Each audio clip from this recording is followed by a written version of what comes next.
어떤 집사님이 유엔이 재정립한 평생 연령 기준이라는 것을 저한테 문자로 보내주셨더라고요. 그 기준을 보니까 미성년자를 0세에서 17세까지로 정립을 했고 18세에서 65세까지를 유엔에서는 청년으로 분류를 했습니다. 66세에서 79세까지가 중년이고 80세에서 99세까지는 노년입니다. 100세 이상을 장수노인이라 그렇게 규정을 했습니다. 그 분류를 보면서 난 청년이구나 그런 생각. 노인이라고 생각은 안 했지만 장년이라고 생각을 했는데 난 아직도 몇 년 기간은 청년이구나 그런 생각을 하다 보니까 그런 뭔가 새로운 마음을 가지고 좀 시작하고 도전하고 그럴 수 있겠구나 그런 생각을 하니까 상당히 마음이 젊어지는 것 같았습니다. 우리의 몸과 마음이 내가 생각하는 것보다 훨씬 젊은 것이네 그런 생각을 했는데요. 여러분 어떠신지요? 어디에 해당되십니까? 저는 우리 교회가 이렇게 중장년 이상이 많다고 생각을 했는데 가만히 보니까 여기 앉으신 분의 3분의 2는 다 청년들이더라고요. 보니까 다 청년들이고 그저 80세에서 99세까지가 노인이니까 제가 보기에 별로 우리 교회 노인들 그저 한 10여 명밖에 없는 것 같아서 얼마나 감사한 일인지 모르겠습니다. 젊다는 것만 생각만 해도 절로 마음의 기쁨이 이렇게 생겨나는 것 같습니다. 지난 목요일 저녁에 어떤 목사님을 만나 장시간 이런저런 이야기를 하면서 요즘 교회들이 겪고 있는 여러 형태의 어려움들을 이야기하는 것을 들었습니다. 목회가 굉장히 어려운 시대구나. 참 어렵구나. 그런 생각을 하면서 돌아왔습니다. 돌아와서 새벽 기도를 위해서 신명기를 펴 읽다가 이스라엘이여 너는 행복한 사람이다 라고 하는 본문에 시선이 닿았습니다. 본문을 읽으면서 저 스스로에게 나는 행복한가? 라는 질문을 던져보았습니다. 그러나 그때 저는 선뜻 그렇다. 나는 정말 행복한 자다.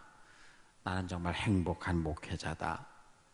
그렇게 선뜻 대답을 제가 못하겠는 거예요. 제가 약간 그 대답을 주저하게 되는 것을 보면서 조금 당황을 하고 놀랐습니다. 늘 하나님의 은혜에 감사하고 누구보다 하나님의 은혜와 사랑을 과분하게 그 은혜를 입고 있다고 생각했던 전데 근데 왜 나는 행복한 목회자인가? 라는 질문 앞에 선뜻 대답을 할 수 없는 것인가? 라는 그런 생각을 갖게 되었습니다. 여러분은 어떻습니까? 여러분은 행복하십니까?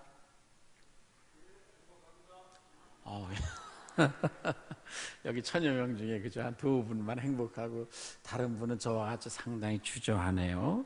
대답을 잘 못하시네요. 어떻습니까? 여기 있는 성가대원은 찬양 부를 때는 행복한 사람처럼 찬양을 했는데 자신 있게 나는 행복한 사람입니다. 그렇게 대답할 수 있는지. 많은 분들이 하나님의 은혜를 말하면서도 하나님의 사랑을 받고 있다고 말하면서도 그럼 당신 행복합니까? 라고 질문하면 그렇다라고 선뜻 대답을 못하는 경우가 많이 있습니다. 우리가 행복하지 못하다면 이유는 무엇일까? 여러분 어떻게 생각하십니까? 신명기 33장은 모세의 고별 설교입니다. 본문은 모세 고별 설교의 마지막 결론이거든요. 모세는 지난 40년 동안 백성을 이끌고 광야를 지나왔습니다. 불타는 사막과 모래의 폭풍을 뚫고 불뱀과 전갈이는 위험하고 광대한 광야를 지나왔습니다. 이제 광야 생활을 마치고 꿈에 그리던 가나안 땅을 목전에 두고 있습니다. 요단강을 건너기만 하면 그들이 400년 동안이나 그리던 가나안 땅을 발로 밟게 됩니다. 근데 모세는 하나님으로부터 너는 가나안 땅에 들어갈 수 없다는 선고를 이미 받은 바가 있습니다. 그 모세의 마음이 어떠했겠어요? 40년 동안 백성을 이끌고 그 모진 위험하고 광대한 광야를 지나왔는데 꿈에 그리던 가나안 땅을 눈앞에 바라보면서도 그러나 너는 거기에 들어갈 수 없다는 그 하나님의 말씀 앞에서 얼마나 모세의 마음이 아팠겠습니까? 그의 사명이 모압 평지까지였습니다. 근데 그가 그토록 사랑하고 온갖 모진 고난과 고통 속에서 여러 가지 많은 아픔 속에서 이끌어왔던 사랑했던 이스라엘 백성들 앞에는 참으로 험난한 세월들이 기다리고 있었습니다. 지금까지 광야 40년의 어렵고 힘든 생활보다 앞으로 그들이 건너가서 정복해야 할 가나안 땅에는 더 많은 어려움, 더 많은 싸움, 수많은 난관들이 그들 앞을 기다리고 있었습니다. 그런 그들을 요단강 동편 모압 평지에 모아놓고 모세는 이제까지 그들을 다시 한번 무장시켰습니다. 군사훈련을 통해서 그들을 무장시킨 것이 아니라 그들의 조상들이 지난날 시내산에서 들었던 하나님의 음성을 그들에게 다시 들려주고 그 말씀을 지키는 것이 그들에게 생명이요 축복이요 승리의 길임을 끊임없이 주지시켰습니다. 그들 앞에 생명과 사망과 축복과 저주의 길이 있는데 너희는 항상 생명과 축복의 길을 선택해야 된다는 것을 끊임없이 강조했습니다. 그리고 지난날 하나님이 그들 조상들에게 얼마나 신실하셨는가를 상기시키고 그들의 미래의 축복을 말해주면서 마지막 결론이 본문입니다. 이스라엘이여, 너는 행복자다. 여호와의 구원을 너같이 받은 백성들이 세상에 누가 있느냐? 너희는 행복한 사람이라는 것을 기억해야 된다. 이게 이제 모세의 신명기 전체 설교의 마지막 결론이었거든요. 그들은 비록 광야를 걸어와서도 많은 고난을 통과했어도 앞으로도 수많은 난관과 수없는 싸움이 그들 앞에 기다리고 있다 할지라도 그럼에도 불구하고 그들은 행복한 사람이라는 것이 하나님의 말씀이었습니다. 너는 행복한 자로다. 이것은 지난날 구약의 이스라엘만을 향해서 말씀하신 것이 아니라 오늘 이 시대를 살아가고 있는 저와 여러분 우리를 향해서 하나님이 말씀하시는 말씀인 줄로 믿습니다. 하나님이 누구를 향해서 어떤 상태는 백성들을 향해서 이 말씀을 하신 것인가요?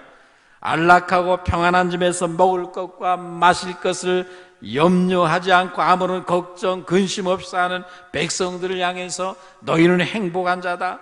너희는 세상에서 제일 행복한 자야. 그렇게 말씀하신 것이 아닙니다.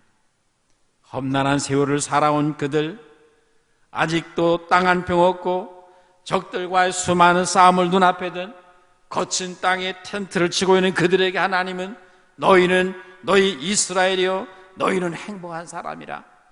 하나님 그렇게 말씀하고 계십니다. 그들이 이제까지 40년 동안의 모진 어렵고 험난한 세월을 지나왔습니다. 그들은 광야를 지난 동안에 끊임없이 원망과 불평 속에 살았습니다. 날마다 하루하루를 은혜와 기적 속에 살면서도 홍해가 갈라지는 것을 보고 반석에서 생수가 쏟아져 나오고 아침마다 하늘에 거대한 창이 열려서 수많은 만나가 쏟아져 내리고 저녁이 되면 메추라기가 몰려오는 그 어마어마한 매일매일이 은혜요 기적이었는데 그 기적 속에 사는 그들이 그 40년 동안의 한 일은 하나님을 원망하고 끊임없이 불평하는 일이었습니다. 그들은 40년의 생애길을 달려온 동안에 단 한 번도 자신들이 세상에서 가장 행복한 사람들이라는 생각을 해본 적이 없었습니다. 지긋지긋한 광야를 걸으며 괴롭고 힘든 괴롭 많은 세상을 매우 힘겹게 걸어왔습니다. 그래서 그들 속에는 행복에 교화하는 시간이 없었고 감사의 노래를 부르는 시간들이 광야 40년 동안에 별로 없었습니다. 그들은 언제나 우리는 제일 많이 고생과 환난과 고난 속에서 40년의 세월을 겪어왔다고 그렇게 생각하는 사람이었습니다. 그런 그들을 향해서 하나님은 너희는 행복한 사람이다. 이것을 너희는 알아야 된다라고 말씀하고 있는 것입니다. 여러분, 가나안 정복을 눈앞에 둔 그들에게 있어서 가장 필요한 것이 무엇입니까?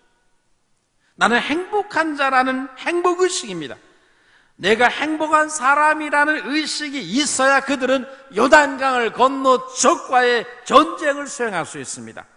나는 행복한 사람이라는 확신이 있어야 그들은 가나안 땅에 들어가 하나님이 약속한 승리와 축복을 누릴 수가 있었습니다. 여러분, 자신들이 불행한 자라는 생각에 늘 갇혀 있어서 늘 불평하며 원망 속에 사는 사람들은 결코 하나님의 언약의 땅 약속하신 승리와 축복에 들어갈 수가 없었습니다.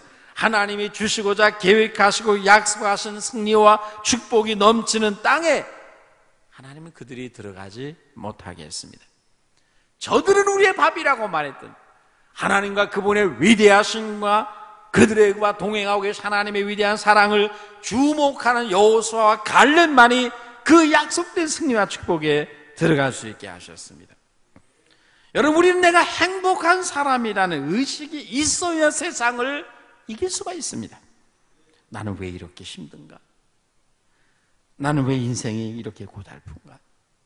이 고생을 언제까지 해야 하는가? 이런 생각만 하면서 산다면 여러분, 그런 세상을 결코 이겨낼 수가 없을 것입니다. 그 인생은 점점 더 힘들어지고 승리의 삶에서 멀어질 것입니다. 하나님의 약속과 승리를 눈앞에 바라보면서도 그 땅에 들어가지 못한 채 광야에서 죽게 됩니다. 늘 성령을 거스리고 마귀와 세상에 패배당할 수밖에 없습니다. 그런데도 오늘날 얼마나 많은 성도들이 자신이 행복한 사람이라는 것을 모른 채 살아갑니다. 교회에서 예배하고 전쟁터 왔던 세상을 향해 나가는 성도들이 자신은 고아인 것처럼, 마치 자신을 도울 자가 세상에 아무도 없는 자인 것처럼 그렇게 생각하며 이 세상으로 나간단 말이죠. 그래서 세상에 나가 자기 혼자의 힘으로 마치 고아와 같은 그런 생각 가지고 홀로 싸우다가 지쳐서 패배하여서 주저앉게 됩니다. 여러분은 어떻습니까? 저는 어제 지난날 읽었던 정필도 목사님의 책을 다시 뽑아들고, 목사가 행복해야 교회가 행복해진다, 행복하지 않으면 행복한 척이라도 해야, 그래야 교회가 된다, 그렇게 주장하시는 그분의 글을 읽으면서 그렇구나, 그런 생각을 하면서 많이 참 자신을 돌아보는 시간을 갖기도 했습니다. 그래, 나는 행복한 자야 라고 말하니까 정말 감사한 일이 하나하나 조금씩 생각나기 시작을 했습니다. 힘든 환경, 어려움은 계속 여전하지만 그런 와중에서도 이것도 감사한 일이구나, 그래도 이것도 감사한 일이네, 그래도 감사한 일이 많구나, 그런 생각을 하게 되는 거예요. 근데 내 인생은 왜 이렇게 힘들고 불행한가? 도대체 목회가 왜 이렇게 갈수록 힘이 들어지는 거지? 라고 생각하면 이것도 짜증나고 저것도 힘들고, 10년 전, 20년 전, 30년 전에 힘들게 하고 상처 줬던 성도들의 말 한마디까지 생각이 나가지고 괴로움에 갇혀버리게 됩니다. 우리의 표정을 관리하는 중추신경이 감정을 통제하는 중추신경과 나란히 가고 있다고 합니다. 그래서 행복한 척이라도 표정을 지으면 감정이 풀어진다는 거예요. 즐거워진다는 거예요. 그래서 얼굴이 펴지면 인생이 펴진다고 하거든요. 여러분, 행복의 힘이 세상을 걷더니 이기게 합니다. 가나안 정복을 눈앞에 둔 그들에게는 그래서 행복의식이 필요했던 것처럼 날마다 전쟁터 왔더니 세상을 향해 나아가야 하는 우리들에게는 너는 행복한 자라, 이 세상에 너같이 행복한 사람이 누구냐, 너같이 여호와의 구원과 사랑을 받은 사람이 도대체 누구냐 라고 말씀하신 하나님의 말씀을 마음에 새기고, 그렇습니다, 저는 가장 행복한 사람입니다, 이 마음과 확신을 가지고 이 세상으로 나아가는 여러분 되시기를 축원합니다. 우리가 오늘 행복하지 않다면 무엇 때문에 행복하지 않다는 것인가요? 재물 때문인가요? 질병이 왔기 때문인가요? 학력이 떨어져서 행복하지 않다는 것입니까? 하나님의 은혜와 사랑에 문제가 있는 겁니까? 하나님으로부터 우리가 뭐 버림받은 것입니까? 내가 행복하지 않다는 생각한다면 도대체 이유가 뭐냐 말이죠. 무엇에 근거해서 나는 행복하지 않다고 말하는 것인가요? 왜 우리는 행복한 자라는 생각을 하지 못하는가? 이유가 무엇인가를 여러분 생각해 보십시오. 너는 행복한 사람이라고 하는 질문 앞에서 우리는 왜 선뜻 그래요? 그렇습니다. 저는 행복한 사람입니다 라고 선뜻 대답을 하지 못할까요? 그것은 우리가 우리의 환경에 주목하기 때문입니다. 이스라엘이 걸어왔던 길은 불타는 광야였습니다. 목마름과 뜨거운 모래사막과 불뱀과 전갈이 있고 날마다 먹을 것을 걱정해야 하는 사막이었습니다. 그들이 걸어온 길과 지금 서 있는 환경만을 주목한다면 그들은 행복하다고 절대 말할 수 없습니다. 환경을 가지고 말한다면 세상에서 이스라엘만큼 불행한 자들이 어디 있습니까? 40년 동안이나 광야를 떠돌고 맴돌았거든요. 그 광야를 맴도는 동안에 맨날 잘못하면 하루에 3,000명 죽임을 당하고 땅이 갈라지고 불이 떨어져 온갖 징계를 경험하기도 했습니다. 그들이 환경을 가지고 말한다면 어떻게 세상에서 행복한 자라고 말할 수 있겠어요? 그런데 행복은 그런 환경 속에 있는 것이 아니었습니다. 여러분, 누구나 광야 생활같이 날마다 원망하며 불평하며 살다가 죽어갈 수밖에 없습니다. 환경을 주목한단 말이죠. 왜냐하면 누구를 막론하고 우리가 걸어가는 세상은 광야와 같기 때문입니다. 이 세상은 아무리 좋아도 광야입니다. 행복과 기쁨과 만족에 끊임없이 목말라하기 때문에 우리는 수가성물가 여인처럼 남편을 5명이나 두고 그것도 모자라 6번째 남편을 둡니다. 실제 남편을 둔다는 말이 아니라 의지하고 사모할 대상, 남편과 같은 우리 인생을 맡기고 의지하고 사모한 대상을 5명을 두어도 모자란다는 거예요. 물질을 의지하고 명예를 의지하고 권세를 의지해도 만족이 없어서 6번째 또 의지할 대상을 찾는단 말이죠.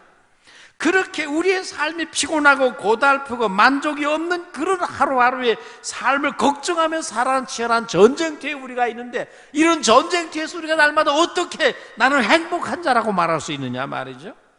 이스라엘만 힘듭니까? 애굽에 있는 사람은 안 힘드나요? 그곳에도 많은 민족이 종로로 다니며 신음하며 채찍에 맞으며 살고 있습니다. 여러분, 이 세상은 누구에게나 힘든 것입니다. 고달픈 것입니다. 문제는 내가 거기서 누구와 함께하고 걷느냐가 중요한 거겠죠. 옛말에 길은 가까운 데 있다고 했습니다. 행복도 물론 가까운 데 있습니다. 예수님이 계시고 그분의 사랑을 내가 기억하는 곳에, 그 사랑을 내가 느끼고 깨닫는 거기에 행복이 있는 줄로 믿습니다. 사람들은 행복을 가까운 곳에서 찾으려 하지 아니하고 항상 먼 곳에서 찾으려고 애를 씁니다. 환경에서 찾으려고 하고 소유에서 찾으려고 합니다. 광야 때문에 행복하지 않다면 가나안에 들어가도 절대 행복할 수 없습니다. 거기는 광야보다 더 많은 대적들이 있습니다. 더 많은 싸움이 있습니다. 광야가 모래바람 때문에 행복하지 않다고 하면 바다로 가도 바다에 폭풍우가 있기 때문에 거기서도 그는 절대로 행복할 수가 없는 것입니다. 행복은 의외로 가까운 곳에 있습니다. 내 안에 계신 그리스도가 행복의 근원입니다. 그분의 사랑, 그분의 사랑의 길이와 깊이와 넓이와 높이를 내가 알고 그 사랑의 은혜 안에서 내가 살아갈 때 우리는 그 사랑에 내 마음이 붙잡히면 우리는 다윗과 같이 목동생활을 하면서도 짐승의 똥을 치우면서도 내 잔이 넘치나이다. 내 평생의 여호와의 선하심과 인자하심이 정녕 나를 따릅니다. 그래서 행복에 교화할 수 있는 거거든요. 지저스 얼이라고 하는 예수님으로 충분하다는 그런 책이 있습니다. 예수님을 믿는데도 행복하지 못하다면 주님의 사랑과 은혜를 깊이 생각하지 못하기 때문이고 그분의 사랑을 주목하지 않기 때문입니다. 예수님의 은혜에 문제가 있는 것이 아니라, 예수님의 사랑에 문제가 있는 것이 아니라, 그분이 여러분을 멀리 떠나 있는 것이 아니라 여러분이 뭔가 그분의 사랑과 은혜를 주목하지 않기 때문입니다. 그분의 사랑이 얼마나 큰 것인지, 그분이 얼마나 우리를 사랑하시고 그 사랑이 얼마나 길이와 깊이와 높이와 넓이가 청량할 수 없는 것인가를 우리가 생각하지 아니하고 인생길을 그냥 막 살아가고 막 달려가기 때문에 우리가 행복한 존재라는 것을 모른다 이 말이죠. 오늘날 빵의 문제는 보건복지부에서 해결해 준다 치고, 질병의 문제는 의료보험관리공단에서 해결해 준다고 치고, 그리고 행복은 어디서 해결받아야 되는 것입니까? 세상의 초라함을 보며 예수 그리스도 안에는 충만함을 주목해야 됩니다. 예수 그리스도의 사랑과 보호와 돌보심 안에 있는 자신을 발견해야 우리가 행복하다고 말할 수 있다는 말이죠. 이 세상은 누구에게나 광야입니다. 여러분이나 저나 마찬가지입니다. 문제는 내가 지금 누구와 함께하고 있고 누구와 이 광야를 걷고 있는가를 알아야 됩니다. 우리가 행복하려면 그리스도 안에서 과거와 현재와 미래를 볼 줄 알아야 됩니다. 예수님이 주신 생명, 예수님이 주신 현재와 그 현재 속에 여전히 있는 하나님의 사랑, 예수 안에 있는 미래의 소망을 바라보아야만 우리는 나는 행복하다고 말할 수 있습니다. 여러분, 스데반은 순교당할 때 돌에 맞아 죽으면서도 얼굴이 천사와 같았습니다. 그 얼굴에 미소와 평강이 있었습니다. 어떻게 돌에 맞아 죽는 사람이 행복한 미소를 띠고 있을까요? 보좌에 일어서신 주님의 얼굴을 보았기 때문입니다. 보좌에 주님의 얼굴, 거기에 사랑과 위로와 기쁨이 그 안에 있었습니다. 그래서 돌에 맞아 죽으면서도 행복했습니다. 광야에 있는 야곱은 돌베개를 베고 잠을 잤습니다. 외로움과 고독과 미래에 대한 불안이 그의 마음에 가득했습니다. 근데 그가 그 밤에 새벽에 자다가 영광의 하나님을 뵙게 됩니다. 하나님이 보좌에서 일어나셔서 그를 향해서 말씀하시는 소리를 들었습니다. 내가 너를 사랑하고 너를 어디를 가지 너를 지키며 너를 떠나지 아니하고, 네가 지금 미래를 불안해하지만 내가 반드시 너와 함께 할 것이고 이 가나안 땅으로 돌아가게 할 것이다. 거기서 하나님의 영광의 얼굴을 뵙고 그분의 말씀을 듣게 되자 그는 그 아침에 일어나 감격 속에서 눈물을 흘리게 됩니다. 눈물을 흘리며 하나님 앞에 예배하게 됩니다. 야곱의 생애 속에서 최고의 행복한 순간, 정말 나는 행복하구나 이 말을 할 때는 그가 어디 평안한 곳에서 장막에 거할 때가 아니라 외로운 돌베개를 베고 혼자 잠을 자며, 그러나 거기서 하나님의 얼굴을 뵐 때 그분의 사랑의 음성을, 그분이 여기에 주님이 계셨구나, 주님이 여기서도 나를 사랑하시는구나, 이것을 깨달을 때 그 마음에는 정말 나는 행복하구나, 그래서 눈물을 쏟으면서 하나님 앞에 예배했거든요. 예수님을 주목하면 가난해도 행복하게 살 수 있습니다. 힘들고 괴로움이 많고 몸이 아파도 예수님의 사랑에 우리의 마음이 매이면, 그 가슴에 우리의 가슴에 주님의 사랑이 임하면 우리는 거기서도 나는 행복한 자라고, 야곱처럼 거기에 우리가 눈물을 쏟으며 거기서 하나님을 경배할 수 있는 줄로 믿습니다. 우리 주님이 원하시는 것이 무엇입니까? 요한복음 15장 11절에서 내가 이것을 너에게 이름은 내 기쁨이 너희 안에 있어 너희 기쁨을 충만하게 하려 함이라. 예수님 말씀하신 것은 그것입니다. 내 기쁨. 예수님이 말씀하신 내 기쁨이 무엇입니까? 예수님이 33년 동안에 마음에 소유하고 있었던 기쁨의 비밀이 있었습니다. 세상 사람들은 도무지 이해할 수 없는 기쁨이 있었습니다. 주님은 제자들에게 세상이 주는 기쁨이 아니라 자신의 마음속에 갖고 있었던 그 기쁨, 그 평안을 제자들에게 주고 싶었던 것입니다. 그 기쁨, 그 행복을 제자들에게 주어서 그들이 그것을 누리기를 원했던 거예요. 이 세상에 아무리 환난이 많아도 환난을 당하라 담대하라, 주님 그렇게 말씀하지 않아요? 주님도 여러분에게 말씀하십니다. 너는 행복한 자다. 너는 행복자인 것을 알아야 된다. 여러분의 대답이 무엇입니까? 여러분이 행복하다면 왜 행복한 것입니까? 내가 가진 어떤 소유나 환경의 풍족함 때문에 행복한 것이 아니라 말이죠, 우리의 하나님이 내게 주인으로 계시기 때문입니다. 우리에게는 하나님이 계시기 때문에. 이스라엘이 왜 행복한 거예요? 광야에는 그들이, 모압 평지에는 그들이, 전쟁을 앞둔 그들이 왜 행복한 거예요? 이방 나라에 비해서 그들에게는 한 분이 계세요. 전능하신 여호와 하나님, 천지 만물을 창조하시고 그들을 통치하고 다스리시는 아들을 내어 줄 정도로 사랑하시는 그 하나님이 그들에게 있기 때문에 행복한 것이거든요. 여수련이 하나님 같은 자 없도다. 저와 여러분에게는 다른 것은 없어도 하나님이 계십니다. 상천하지에 하나님 같은 분이 없다는 거예요. 하나님같이 강한 분, 지혜와 지식과 능력이 충만하고 무한하신 분, 그분 하나님이 여러분의 생애 속에 계세요. 그분이 여러분을 사랑하신단 말이죠. 이스라엘과 처물진 백성들, 죄로 얼룩진 백성들을 자기 백성으로 삼으시고 수많은 죄를 용서하시고 덮어주시고 받아주시는 그 하나님의 큰 은혜와 그 사랑, 그런 분이 어디 계시냐 말이에요. 그런 사랑과 그런 용서와 그런 능력을 가지고 우리와 함께 하시는 그런 신이 세상의 어느 민족 속에 있느냐 말이죠. 하나님같이 그렇게 홍해를 가르치고 반석에서 물을 내셔서 그들을 마시게 하시고 만나와 메추라기를 날마다 내리셔서 그들을 보호하셨던 하나님, 날마다 불구름 기둥으로 그들을 인도하시는 그런 신을 모신 민족이 세상에 어디 있냐 말이죠. 없단 말이에요. 그 하나님이 여러분을 향해 너는 내 사랑하는 자요, 너는 내 기뻐하는 자라고 말씀하십니다.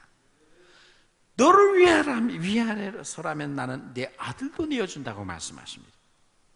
그분이 우리를 위하시면 아무도 너를 대적할 수 없다고 말씀하십니다. 그분이 의롭다 하시면 아무도 여러분을 정죄할 자가 없습니다. 아들을 여러분을 위해 내어신 그분이 필요하면 나는 아들뿐 아니라 모든 것을 다 너에게 은혜를 줄 수 있다고 말씀하십니다. 내가 너희를 얼마나 사랑한 줄 아느냐? 너희를 사랑하는 나의 사랑을 이 세상에서 끊을 자가 없다고 말씀하십니다. 하늘에서도 없고 땅에서도 없고 땅 아래도 없다고 성경이 말씀하고 있습니다. 그 하나님의 청량할 수 없는 무궁한 사랑이 여러분을 감싸고 있습니다. 우리가 행복하지 못하다면 하나님의 은혜나 사랑에 문제가 있는 것이 아닙니다. 우리에게 문제가 있습니다.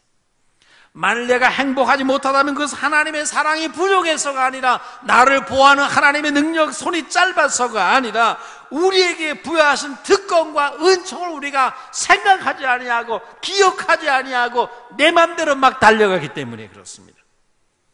우리가 그리스도 안에서 받은 사랑을 생각하며 그 은혜에 집중하면 광야 생활은 아무것도 아닙니다. 광야 생활에 아무리 많은 어려움과 환난과 시련이 있어도 그거 별거 아니라 생각할 수 있습니다. 우리를 사랑하신 자로 말미암아 크신 사랑으로 인해서 우리가 넉넉히 이긴다고 하는 바울 사도의 선언과 고백이 여러분의 것이 되기를 주의 이름으로 축원합니다. 오래전 복음성가 중에 세상 사람 날부러 아니하여도라는 곡이 있습니다. 이 곡에는 그런 사연이 있습니다. 어떤 날 영국 왕이 민정을 살피기 위해서 시골 마을을 들어갔습니다. 어느 조그마한 동네에 갔을 때 그 동네 모퉁이에 있는 물레방앗간에서 아름다운 노래소리가 들렸습니다. 그 노래를 듣고 있던 임금이 발걸음을 멈추고 그 물레방앗간 속을 들여다보니까 아주 늙은한 할머니 한 분이 혼자서 일을 하면서 노래를 부르고 있었습니다. 근데 노래를 부르는 그 할머니의 얼굴은 아주 평안해 보였고 행복해 보였습니다. 임금님이 할머니에게 지금 그 노래를 한 번 좀 더 불러달라고 간청을 했더니 이 할머니는 그가 임금인 줄 모르고 그냥 부끄러워하면서 그 노래를 다시 불렀습니다.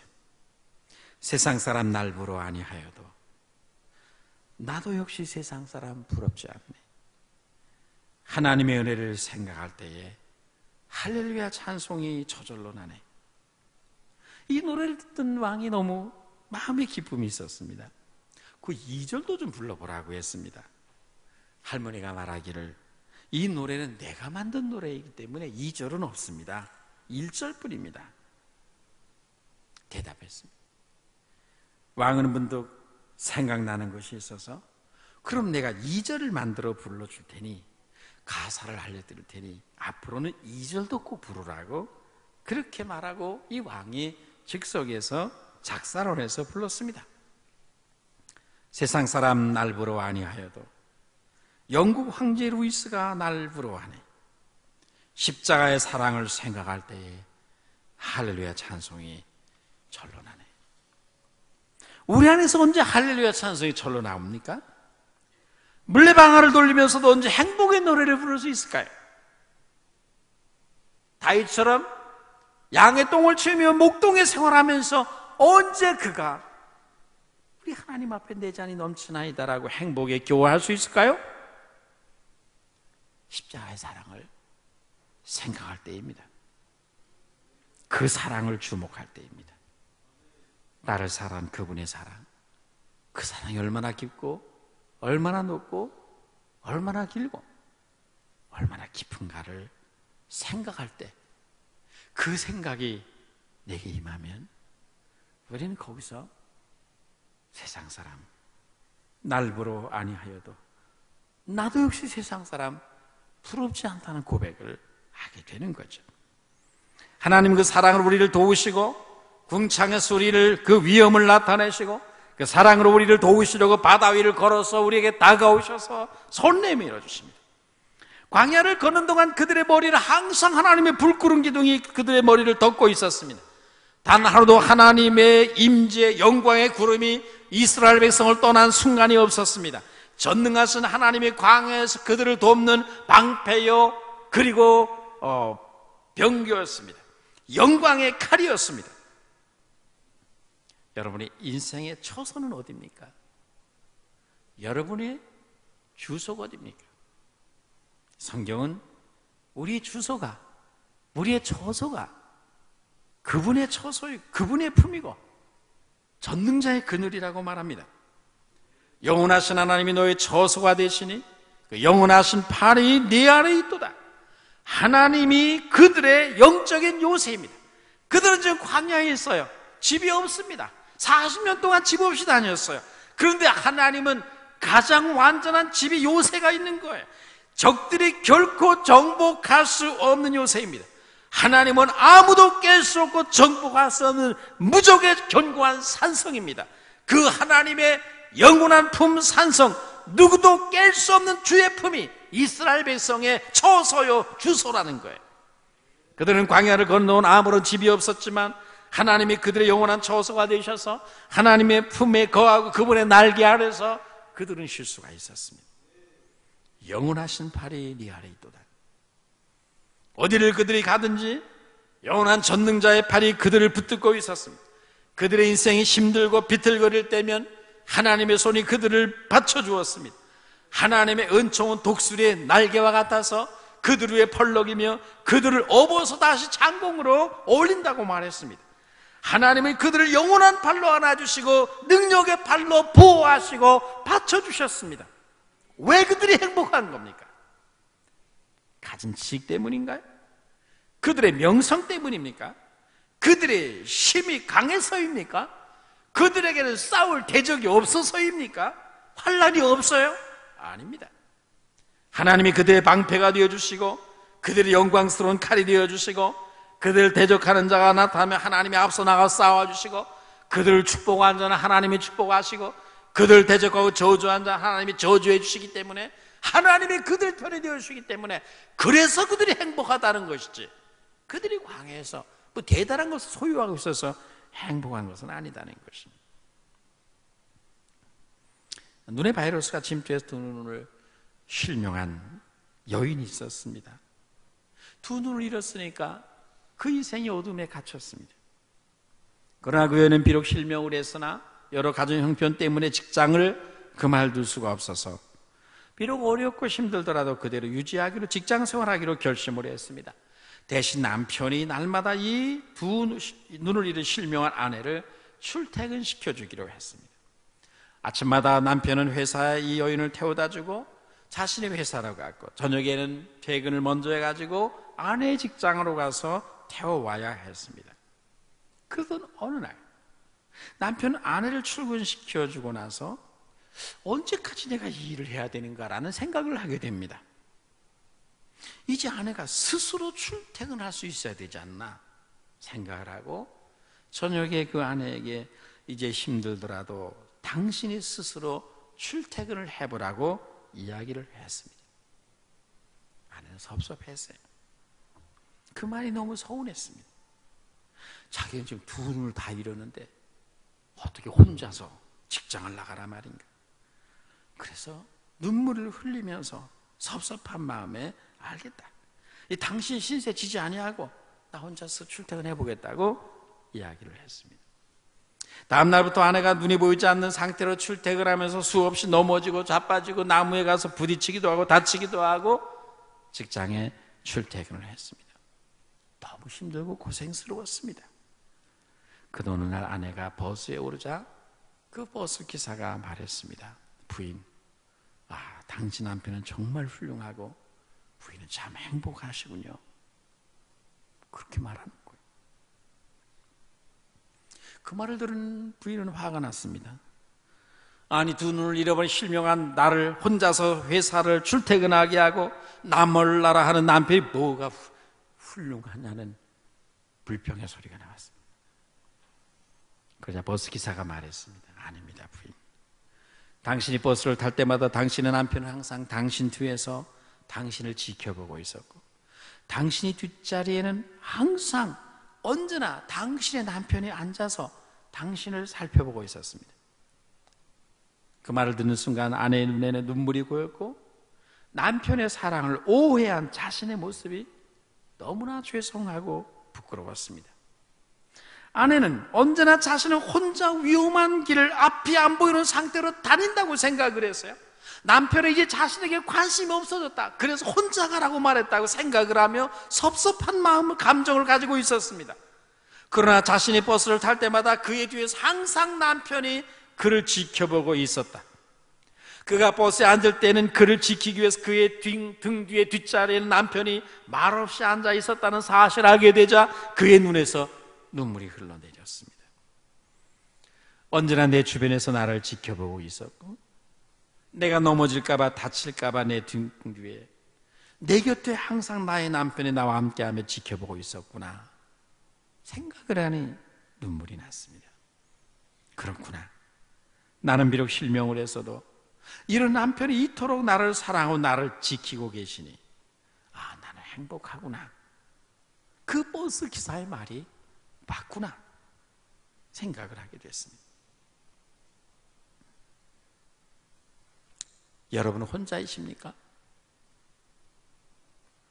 여러분만이 홀로 고난을 당하십니까? 하나님이 여러분을 멀리 떠나 관심이 없다고 생각하고 계십니까? 하나님은 왜 내 사정을 몰라주나 생각하십니까? 여러분 곁에 항상 주님이 말없이 여러분을 지켜보고 계시며 스스로 고난의 길을 걸어갈 수 있도록 홀로 설 수 있도록 도우시고 훈련하고 계심을, 그렇게 하며 여러분 곁에 걸어가셨음을 여러분 아십니까? 여러분이 위험한 길을 걸어갔을 때, 여러분이 홀로 가고 있다고 생각할 때에 여러분 등 뒤에는 주님이 계셔서 여러분을 말없이 지켜보고 계셨다는 사실을 기억하십니까? 여러분이 넘어지려고 할 때 하나님은 즉시 넘어지지 않도록 얼마든지 붙들어 줄 수 있습니다. 그러나 그렇게 매일 하면 여러분은 평생 홀로 서지 못합니다. 스스로 서지 못합니다. 우리가 어린아이를 키울 때 때로 아이가 넘어지더라도 스스로 서도록 곁에서 지켜볼 때가 있습니다. 넘어지더라도 조금 지켜봅니다. 붙들었던 손 한번 놔볼 때가 있습니다. 그래야 아이가 넘어지더라도 스스로 일어나는 법을 배우고 스스로의 힘으로 다시 설 수 있는 아이로 성숙하는 것, 성장하는 것 아니겠습니까? 여러분이 때로 넘어지고 힘들다고 해서 나는 행복하지 않다고 말할 수 있겠습니까? 내가 실수하려고 할 때 주님이 나를 붙잡아 주지 않았다고 해서 주님은 나를 돌보지 않는다, 주님은 나에게 관심이 없다, 그렇게 여러분 말할 수 있겠습니까? 그럴 수 없습니다. 주님은 그때도 안타까운 마음으로 여러분을 지켜보시며 그 넘어짐과 실패를 통해 스스로 무엇인가를 교훈을 얻고 깨닫기를 기대하면서 말없이 지켜보고 계십니다. 때로는 배후에서 여러분이 아주 쓰러지지 아니하도록 적당히 받쳐주시기도 합니다. 우리 눈엔 그게 잘 안 보여도 하나님은 그렇게 하십니다. 여러분, 말씀을 마치겠습니다. 하나님은 오늘도 말씀하십니다. 이스라엘이여, 아무개, 너는 행복한 자다. 여러분이 행복해야 여러분이 축복의 통로가 되고 기쁨을 유통시키는 사람이 될 수가 있습니다. 내가 행복자라는 것을 알아야 우리는 행복한 삶을 살 수가 있고 누릴 수가 있습니다. 내가 행복한 것을 알아 내가 승리가 있고 내게 승리가 있고 약속된 축복을 내가 누릴 수 있을 것이다. 내가 행복해야 내 교회가 행복하고 내가 행복해야 내 가정 식구들이 행복해하고 내가 행복에 겨워 기뻐해야 내 주위에서 맹수와 사자와 싸우는 내 동료들이 행복한 마음으로 살고 승리를 얻을 것이다. 하나님은 그렇게 말씀하십니다. 마지막으로 다시 묻고 싶습니다. 여러분은 행복한 것입니까? 여러분은 정말 행복하십니까? 주님은 여러분이 행복자라고 말씀하십니다. 여러분 각자를 향해서 이 세상에 너처럼 행복한 자가 없다고 말씀하십니다. 누가 오늘 세상에 너처럼 나의 사랑을 받은 자가 있느냐? 이 세상이 어느 누가 너처럼 나의 보호와 인도와 돌봄 아래 있는 자가 누구냐? 너야말로 행복하지 않느냐? 너는 근데 이 생각을 왜 하지 못하느냐? 라고 말씀하시는 거예요. 앞으로 힘든 일은 얼마든지 일어나고 우리를 대적하고 비방하는 자들도 얼마든지 일어날 수 있습니다. 그러나 그것이 중요한 것은 아닙니다. 우리에게는 나를 그리스도 안에서 의롭다 하시고 나를 위해 사랑하는 아들까지 내주시는 하나님이 계시다는 사실과 그 하나님의 사랑과 보호의 손길과 인도가 영원히 나를 따른다는 사실입니다. 이 세상에 누구도 나를 향한 그분의 사랑에서 우리를 끌어낼 자가 없다는 이 사실이 우리에게는 중요합니다. 이스라엘이여, 너는 행복자로다. 아멘. 그렇습니다. 우리 하나님 때문에, 하나님의 사랑 때문에 저는 행복합니다. 우리의 환경과 여건과 내 처지가 어떠하든지 간에 나의 하나님, 이 세상에 나의 하나님이 계시기 때문에 나와 함께 하시기 때문에 나는 그것 때문에 행복합니다라고 말할 수 있는 여러분 되시길 주의 이름으로 축원합니다. 거룩하신 하나님 감사합니다. 우리가 이 세상의 환경과